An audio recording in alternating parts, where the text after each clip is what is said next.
नमस्कार दोस्तों, स्वागत है आपका आपके अपने चैनल अमेजिंग ज्ञान सागर में। आज की स्टोरी है धोबी का कुत्ता, ना घर का ना घाट का।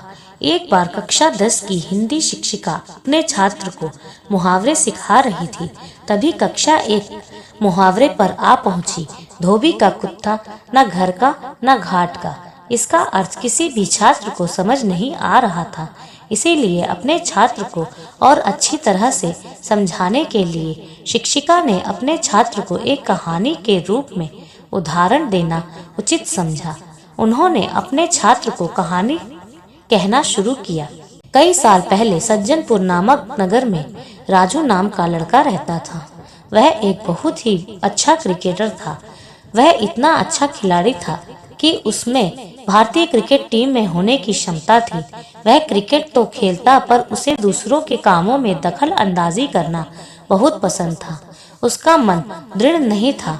जो दूसरों करते थे वह वही करता था। यह देखकर उसकी माँ ने उसे समझाने की बहुत कोशिश की कि यह आदत उसे जीवन में कितनी भारी पड़ सकती है, पर वह नहीं समझा। समय बीतता गया और उसका अपने काम के बजाय दूसरों के काम में दखल अंदाजी करने की आदत ज्यादा हो गई। जब भी उससे क्रिकेट का अभ्यास होता था, तभी उसके दूसरे दोस्तों को अलग खेलों का अभ्यास रहता था।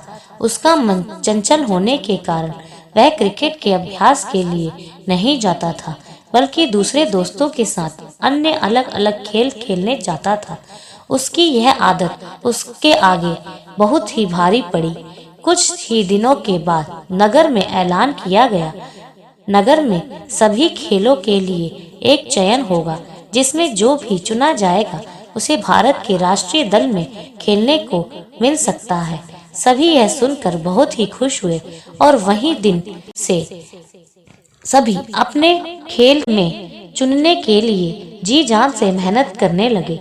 सभी के पास सिर्फ 2 दिन थे। राजू ने भी अपना अभ्यास शुरू किया, पर पिछले कुछ दिनों से अपने खेल के अभ्यास में जाने की बजाय दूसरों के खेल के अभ्यासों में जाने के कारण उसने अपने शानदार फॉर्म खो दिया था। 2 दिन के बाद चयन का समय आया। राजू ने खूब कोशिश की, पर अभ्यास की कमी के कारण वह अपना शानदार प्रदर्शन नहीं दिखा पाया और उसका चयन नहीं हुआ।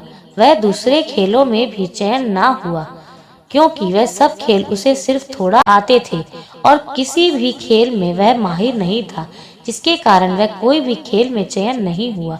और उसके जो सभी दूसरे दोस्त थे, उनका कोई ना कोई खेल में चयन हो गया, क्योंकि वह दिन रात मेहनत करते थे।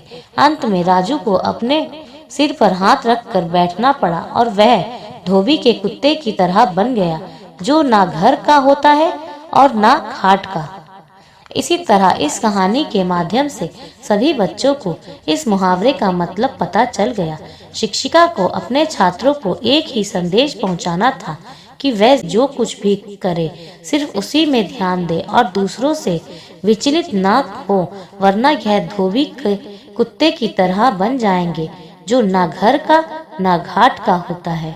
धन्यवाद दोस्तों। ये स्टोरी आपको कैसी लगी कमेंट्स करके जरूर बताइएगा।